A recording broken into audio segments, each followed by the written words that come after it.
बच्चे आज हम लोग डे 8 में देखेंगे principle of inheritance and variation, NCERT के एक्सट्रैक्ट है बेटा। ठीक है, तो पार्ट 1 में जो हमारा चैप्टर 4 है तो इसका पार्ट 1 देखेंगे, एनसीईआरटी रीड करेंगे डिटेल से। ठीक है, देखो इसमें इसमें क्या रहता है, जैसे इंपॉर्टेंट टर्म्स हमें पता होनी चाहिए। जेनेटिक्स क्या होती है? Study of inheritance, heredity and variations of the characters are study of genes and chromosomes.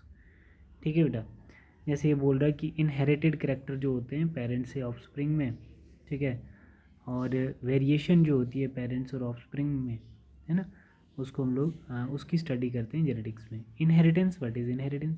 Transmission of character from parent to progeny. ऐसे करेक्टर जो पेरेंट्स से ऑफस्प्रिंग में आते हैं on the basis of heredity, उसको हम इनहेरिटेंस कहते हैं। वेरिएशंस क्या है? Difference between parents and offspring. Parents और ऑफस्प्रिंग के बीच में जो डिफरेंस होता है उसको हम लोग वेरिएशंस कहते हैं। कह रहा है करेक्टर क्या है? A heritable feature among the parents and offspring, that is eye colour. क्या है? आई कलर है। जैसे वो क्या कहलाता है? कैरेक्टर कहलाता है। अब आई कलर, जैसे हम लोग यहाँ पे बोलते हैं आई कलर, आई कलर जो है वो क्या है?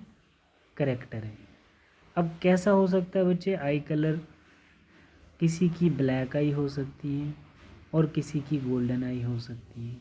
ठीक है, किसी की ब्राउन आई हो सकती है। तो अब ये आई कलर जो है ये करेक्टर है और ये इसके क्या हैं? ये ट्रेड्स हैं। ये क्या है? ट्रेड्स है बच्चे, वेरिएंट हैं। समझ आई बच्चे बात? तो ऐसे ही हमारे पास करेक्टर और भी हो सकते हैं। हाइट है, हाइट है, ये करेक्टर है, ये इसके ट्रेड्स हो सकते हैं। जैसे स्मॉल हाइट हो सकती है, स्मॉल हाइट हो सकती है, और लार्ज हाइट हो सकती है। ठीक है, टाल हाइट हो सकती है। तो ये क्या आ गए? इसके ट्रेड्स आ गए, विच इज़ वेरिएंट। ये आ गया ट्रेड्स। ठीक है बेटा, अब इसमें और डेफिनेशन बोल रहा है। Traits, variants of character, brown eye, blue eyes, ये ट्रेड्स है। बोल रहा है एलील्स क्या होते हैं? एलील्स क्या होते हैं? Alternative form of gene. Alleles क्या है? अल्टरनेटिव फॉर्म्स ऑफ, एलील्स क्या होते हैं? Alternative form of gene. जैसे आपका कैपिटल टी आ गया, कैपिटल टी आ गया टाल के लिए, और स्मॉल टी आ गया ड्वार्फ के लिए, are two alleles of a genes for the character height, for the character height. Homozygous क्या होता है बच्चे? The condition in which the chromosome pair carry small similar allele of genes is also known as pure line. Similar allele of gene also known as pure line. ठीक है, देखो pure line क्या होता है? जिसको हम लोग ट्रू ब्रीडिंग कहते हैं। Pure line means true breeding. हमारे पास कैपिटल टी ये हमारा प्योर लाइन है, स्मॉल टी ये प्योर लाइन है, capital Y pure line, small Y pure line. ठीक है, जिसको हम लोग ट्रू ब्रीडिंग कहते हैं, which is homozygous condition. Heterozygous condition क्या है? The condition in which the chromosome pair carry dissimilar allele of a genes. जैसे कैपिटल टी स्मॉल टी हो गया, ये हेट्रोजाइगस कंडीशन हो गई। या तो हम बोलते हैं कैपिटल वाई स्मॉल वाई, ये हेट्रोजाइगस कंडीशन होगी। ठीक है, डोमिनेट कैरेक्टर क्या है? The character which is expressed in which heterozygous condition, it indicate with capital letter, it indicates with capital letter, ये डोमिनेट कैरेक्टर होता है। ठीक है, जैसे हमारे पास कैपिटल टी स्मॉल टी है, तो ये कैपिटल टी के साथ ये क्या होगा? Heterozygous dominant. ठीक, कैपिटल टी ये क्या हो गया? Homozygous dominant. रिसेसिव कैरेक्टर क्या होता है? देखो, the character which is suppressed in the heterozygous condition, it indicate with small letter. ठीक है, रिसेसिव कैरेक्टर। जैसे हमारे पास क्या होता है? कैपिटल टी, तो ये अगर डोमिनेंट है तो इसका स्मॉल टी जो होगा ये हमारा रिसेसिव कैरेक्टर होगा। मानो कैपिटल टी जो है ये किसके लिए? टाल के लिए रिप्रेजेंट करता है, और स्मॉल टी ड्वार्फ के लिए कोड करेगा। ठीक, बोल रहा फिनोटाइप क्या होता है? Physical expression of character. Phenotype का मतलब हो गया, जैसे हमारे पास एक कैपिटल टी है, इसकी टाल हाइट वाला प्लांट, उसकी फिजिकल अपीयरेंस जो है, ठीक है, किसी भी करेक्टर का जो फिजिकल अपीयरेंस है वो उसका क्या कहलाएगा? फिनोटाइप कहलाएगा। बोल रहा है जीनोटाइप क्या होता है? जीनोटाइप का मतलब होता है जब उसको हम जीन लेवल पे उसके करेक्टर को नोट करते हैं, जीन लेवल पे। जैसे हमें क्या दिखता है? कैपिटल टी ये भी टाल है, कैपिटल टी स्मॉल टी ये भी टाल है, ये भी टाल है। तो इन दोनों में फ़र्क कहाँ है? फिनोटिपिकली तो ये दोनों सेम है, बट इनके जीन लेवल में चेंज है, समझ आए? तो जो ये जीन लेवल में चेंज होती है, genetic constitutions of a character, that is genotypes. Hybrid क्या होता है? इसको हम हाइब्रिड बोलते हैं, क्योंकि इसकी छोटी हाइट के करेक्टर भी हैं इसमें और बड़ी हाइट के भी करेक्टर हैं, तो इसको हाइब्रिड बोलते। An individual produce by the mating of genetically unlike parent, जो पेरेंट का जैसा नहीं होता है, दोनों का हाइब्रिड बन रहा है। बोल रहा है पुनेट स्केयर। पुनेट स्केयर क्या होता है? A graphical representation to calculate probability of all genotypes of offspring in genetic cross, उसको पुनेट स्केयर बोलते हैं। देखो जैसे हम लोग यहाँ पे एक पुनेट स्केयर बनाएंगे, देखना बच्चे पुनेट स्केयर क्या होता है। जैसे हम यहाँ पर एक ऐसा डब्बा बनाएंगे जिसमें हम ऐसे करके capital T small T capital T small T, इसको इसके साथ capital T capital T capital T small T small T capital T small T small T. अब इसको हम बोलते हैं पुनेट स्केयर।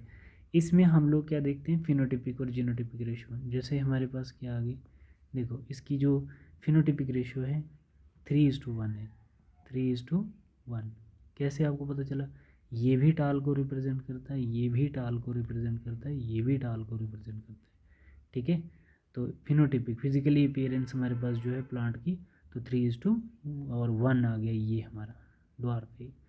अगर हम इसको जीनोटिपिक लेवल पे जाएंगे देखने, तो जैसे एक ये है होमोजाइगस टाल 1, फिर उसके बाद दो ऐसे सेम है कैपिटल टी स्मॉल टी (2:2) और एक ऐसा है (1), तो ये इसकी जीनोटिपिक रेशियो होती है, ठीक है।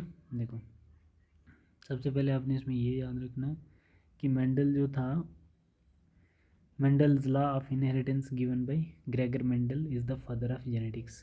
ये जो ग्रेगर मेंडल्स हैं ये जेनेटिक्स का फादर है। He conducted some hybridization experiment on garden peas, तो पी प्लांट का पाइसम सेटिवम साइंटिफिक नेम है, और 7 साल लगे थे इसको 56 से 63 तक। स्टेप बाय स्टेप किए थे, सिलेक्शन की थी प्लांट की, फिर एमस्कुलेशन की थी। एमस्कुलेशन में क्या करता था? एंथर को रिमूव कर देता था बाइसेक्सुअल फ्लावर से, और पिस्टल के ऊपर अनवांटेड सेल्फ पोलिनेशन को, मतलब अनवांटेड किसी एंथर को रिमूव करेगा बाइसेक्सुअल फ्लावर में से, और पीछे जो पिस्टल होगा तो उसको रैप कर देगा, है ना, किसी से बांध देगा। इससे इसलिए वो बांधता है उसको क्योंकि फिर वो अपनी मर्ज़ी से, है ना, पॉलिनेशन करवाए, कोई अनवांटेड पोलन उसके साथ फर्टिलाइज ना हो जाए, है ना। तो एमस्कुलेशन हो गया। पॉलिनेशन में क्या होता है? Collection of pollen grain from male parent and transfer to the female parents, ठीक है। फिर collection and germination see to produce offspring. Mendel's ने क्या किया था बच्चे? 7 करेक्टर लिए थे सबसे पहले, ये याद रखने। 7 करेक्टर कौन से हैं? Stem height, flower colour, flower position, pod shape, pod colour, seed shape और सीड कलर, ठीक है। ये भी याद होने चाहिए कौन कौन से करेक्टर लिए थे। इसमें से कंट्रास्टिंग ट्रेड्स उसने एक डोमिनेंट वाला और एक रिसेसिव वाला लिया।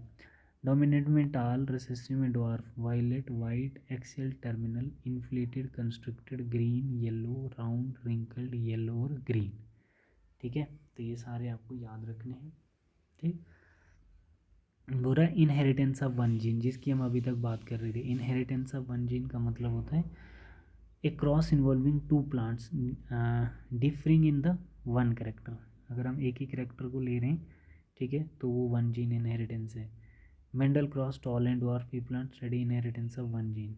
देखो तो इसमें उसने ये क्रॉस बनाया है, उसने क्या लिए? प्योर लाइन्स लिए हैं पेरेंट्स, होमोजाइगस टाल और होमोजाइगस ड्वार्फ। ये गैमेट बनाया उसने। ये जो हमारी F1 जनरेशन आई ये कैसी आई? टाल आई, बट जीन लेवल पे इसमें चेंज है, हेट्रोजाइगस टाल। इनकी जब इसने सेल्फिंग करवाई तो इसके पास क्या है? ये ऐसी गैमेट आई, कैपिटल टी स्मॉल टी और कैपिटल टी स्मॉल टी। ये फिर इसके गैमेट्स बने। तो ये जो गैमेट्स बने, इन दो के गैमेट बने सेल्फिंग करवाने के, ये गैमेट्स बनाए capital T small T capital T small, इन दोनों के गैमेट्स। गैमेट बनाने के बाद F2 जनरेशन निकालने के लिए उसने पुनेट स्क्वायर बनाया, capital T capital T capital T small T capital T small T small T small T, है ना, कैपिटल टी ऐसे। तो इधर देखा गया monohybridic phenotypic ratio 3:1, monohybridic genotypic ratio 1:2:1, ठीक है। ये आ गई। Mendel made similar observation for other pairs of traits. He propose that some factor वे are inherited from parent to offspring, now it is called gene. पहले इसको हम लोग फैक्टर बोलते थे जब जीन का कोई कॉन्सेप्ट नहीं था, ठीक है। तो आज हम उसको जीन कहते हैं, जो फैक्टर तब बोलता था Mendel. Do not use T for tall and D for dwarf because it is difficult to remember whether T and D are alleles of the same regions or not। इसीलिए capital T और small T को टाल और dwarf में रखा था। इसमें बोल रहा है कि the F1 self pollinated produce capital T small T in equal proportion, है ना। जब हमने F1 जनरेशन की सेल्फिंग करवाई तो कैपिटल टी और स्मॉल टी जो है वो इक्वल प्रोपोर्शन में आए। मानो हमारे पास कितना था, 100% में से 1/2 जो है वो क्या आ गया हमारा, कैपिटल टी स्मॉल टी, ठीक है। और बाकी जो है हमारा 1/4 जो है वो क्या आ गया, कैपिटल टी, और 1/4 हमारा आ गया स्मॉल टी। देखो इधर क्या बोल रहा है, 50% chance to pollinate a capital T also, then grains small t have 50% chance to pollinate a capital T and small t। 1/4 of the random fertilization lead 1/4 capital T, ठीक है। 1/2 मतलब 2/4 हो गया ये random fertilization capital T small T. 1/4 of the random fertilization lead to small T 1/4, ठीक है। ऐसे इनका जब हमने सेल्फिंग कराई, बाइनोमियल एक्सप्रेशन जो है ax प्लस बी वाई का होल स्क्वायर, ए स्क्वायर प्लस बी स्क्वायर का होल स्क्वायर, हेंस 1/2 टी आ गई, 1/2 स्मॉल टी आ गई, प्लस किया 1/2, इसको हम लोग ऐसे करते हैं, देखो 1/2 T plus 1/2 small T, 1/2 capital T plus 1/2 small T, 1/4 आ गया ये, 1/4 ये आ गई, 1/4 ये आ गई, 1/4 ये आ गई, ठीक है। बोल रहा है 1/4 कैपिटल टी 1/2, ठीक है ना, 1/2 आ जाएगा हमारा capital T small T plus 1/4 small T. ये हमारी बाइनोमियल एक्सप्रेशन है इसकी मोनोहाइब्रिड क्रॉस की। और इसमें देखोगे Mendel self pollinated bye F2 plants, hence found that dwarf F2 plants continue to generate dwarf plants in F3 and F4। he concluded that genotype dwarf was homozygous small t। Back cross and test cross क्या होता है ये भी देख लेते हैं। Back cross और test cross में आपने याद रखना, back cross between hybrid and its any parent. Back cross दोनों में से किसी एक से भी, है ना, इससे कर दो या इससे कर दो। ये जैसे दो पेरेंट हैं तो जो F1 जनरेशन आई उसका इसके साथ करवा दो या इसके साथ करवा दो, ठीक है। बोल रहा टेस्ट क्रॉस का मतलब सिर्फ किसके साथ, cross of an organism with dominant only recessive individual से क्रॉस करवाना है, ठीक है। Hence monohybrid test cross ratio 1:1। test cross is used to find out the unknown genotype of a character। इसमें देखना भाई, इसमें देखो इसने क्या किया, होमोजाइगस रिसेसिव दोनों का क्रॉस करवाया, ठीक है। तो हमारे पास आ गया all violet unknown flower is homozygous dominant, 50% violet 50% white, unknown flower is heterozygous, ठीक है। तो नेक्स्ट क्लास में हम लोग क्या डिस्कस करेंगे, मेंडल्स प्रिंसिपल्स और लॉ ऑफ इनहेरिटेंस, जिसमें फर्स्ट लॉ ऑफ डोमिनेंस हम लोग डिस्कस करेंगे। Thank you.